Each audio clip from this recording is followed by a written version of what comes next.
देखिए, मैं समझता हूँ कि तकरीबन डेढ़ पौने 2 घंटे हुए हैं चुनाव मतदान शुरू हुए।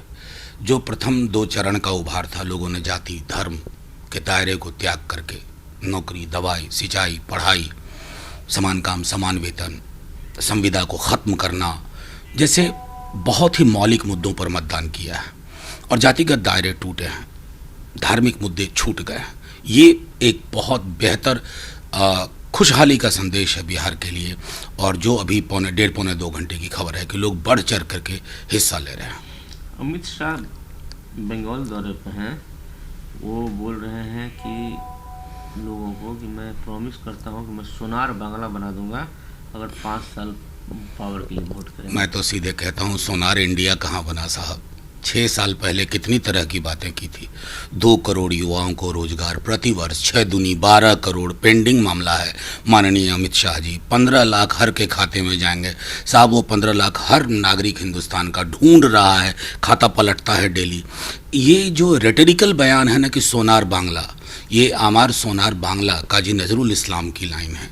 उसको समझने के लिए वो अपने अंदर वो जिसको कहते हैं ना, नज़र पैदा करनी होगी माननीय गृह मंत्री जी को। और गृह मंत्री जी बंगाल में अगर ये कहते हैं तो पूरा हिंदुस्तान आपसे कहता है, हम क्यों कोयला बनाए जा रहे हैं, हमें क्यों नहीं सोना बनाया जा रहा।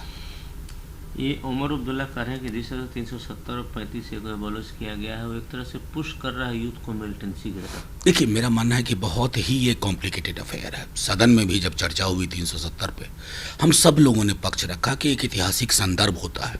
ऐतिहासिक संदर्भ पर बिना विमर्श विवेचना के अगर आप सर्जिकली उसको काट करके नाभिनाल से हटा देते हैं।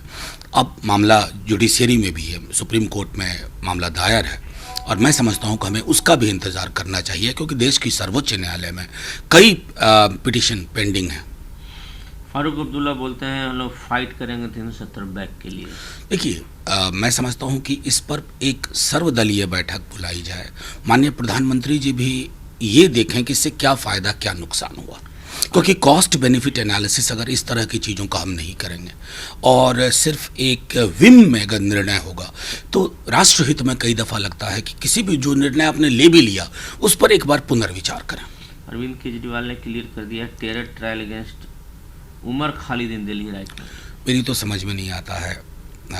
मैं व्यक्तिगत तौर पे आपको कहूँ कि दिल्ली में सीए प्रोटेस्ट या देश के अलग हिस्सों में और उसको दिल्ली की हिंसा से जोड़ने का जो एक प्लॉट दिल्ली पुलिस का था, जिसके कारण हमने बहुत सारी विसंगतियां देखी, उस ट्रैप में अगर माननीय मुख्यमंत्री दिल्ली अरविंद केजरीवाल जी भी फंस रहे हैं तो ये बेहतर संकेत नहीं देता।